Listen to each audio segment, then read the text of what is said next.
Civilian infrastructure is against international law, but that it is also a sign of the hatred, the division, the destruction that the human being is capable of, and we all want to work for peace. People want peace. Well, joining us now is retired Naval Intelligence Commander Dr. Paul Chabot. He also served as White House senior advisor to Presidents Clinton and George W. Bush, and we do thank you for joining us here tonight.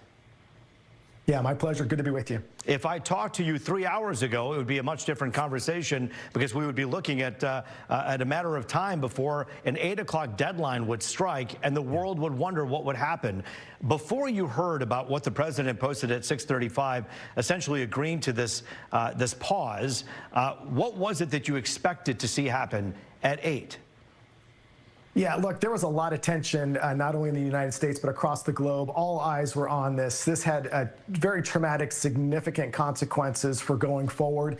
But I think deep down, many of us anticipated a deal would come forward. Trump wanted a deal. Pakistan was working hard, communicating with the United States and Iran to come to this deal where we've gotten to tonight. So in many ways, I'm not surprised, but we are all extremely relieved. And this is only a pause, not an end to this war. We have got a long way to go. Yeah, in fact, there are a lot of points on this plan. In fact, 10 of them, to be exact, on this 10-point peace plan that so many people are talking about. If you could lift the curtain for us and tell us a little bit about what you believe some of these points could be. So what listeners and viewers should be cautious of is that this 10-point plan, a lot of it initially came from Iran themselves, Pakistan providing some options here. But look, what Trump wanted and what he tweeted on earlier today is really opening the Strait of Hormuz. That is a absolute solid point that needed to happen. But if you look at the 10-point plan, and a lot of this is unknown, it's not solidified, it'll be worked out in the next 2 weeks, largely in Islamabad, Pakistan, which has opened themselves up for negotiations. The one thing that's missing out of this is there's no discussion about nuclear weapons. This is simply to tamper down the exchange of fire and destruction at the moment. But the Strait of Hormuz is absolutely the critical point here that we heard Trump talk about tonight, which is what we expect to see open going forward. I just got producer Aaron Jordan in my ear, who just told me that literally moments ago, Iran has said that they agree to this 2-week pause. Reflect on that for a moment. It is important, obviously, when you're trying to broker a deal that you have all sides on the same page. You know, it really is, and there's two ways to look at it. First, Iran, it is to their advantage in many ways to extend this out. It allows them to regroup because there will be no attacks on any of their infrastructure or military going forward. However, we know that we've been negotiating and trying to find a moderate within Iran, which I believe is their president who runs the day-to-day operation. He's not the Ayatollah.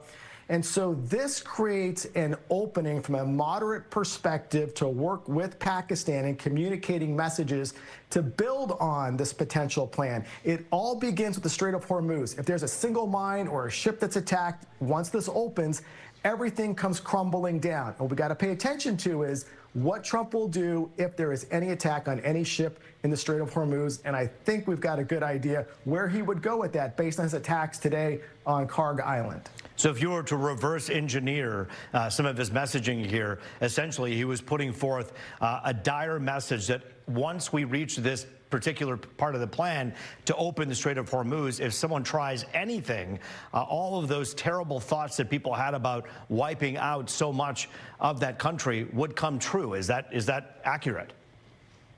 I would step back from that, and I would look more again at Karg Island. 90% of the world, 90% of Iran's oil moves through there. 90%, so it decimates their economy. Today, we destroyed most of their military infrastructure on that island. We have 2 huge military expeditionary units, basically almost on carriers, but they're not carriers, they're big amphib ships. We've got a 3rd carrier heading towards the Middle East right now to provide force. If things don't go right, I would not be surprised to see the United States take Karg Island, shut off Iran economically to bring that sort of pain to force them to the table again. You know, it's interesting because in one perspective, you can kind of believe that so much of Iran's power has been obliterated and removed and neutralized. But then on the other hand, you see these continued attacks on Arab nations from Iran and also into Israel as well. Talk for a moment about the power that Iran still does have. Huge power, and they have proxies, adversaries to Israel and the United States, which are everywhere, including Yemen, which is just south of Saudi Arabia, which is still launching rockets at Israel.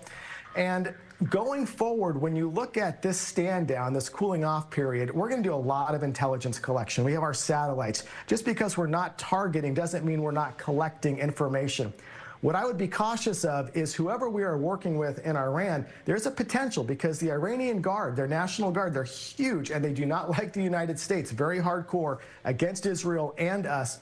You could see a potential elimination of any moderate in Iran willing to work with us. That's the other side of the coin that we need to be cautious of, is finding who we can work with and making sure that the hardliners in Iran don't decimate those people that we hope we can work with. Dr. Chabot, also getting information in my ear right now that essentially Iran has agreed to talks with U.S. officials starting on Friday in Pakistan, in Islamabad. So we'll be hopefully talking to you more through the week as these things develop. You always offer such a ground and sound perspective on such a complicated topic. So thank you for doing that for us and all of our Metro Detroit audience. We appreciate your time. My pleasure. Thanks for having me. Dr. Paul Chabot. We're continuing this conversation.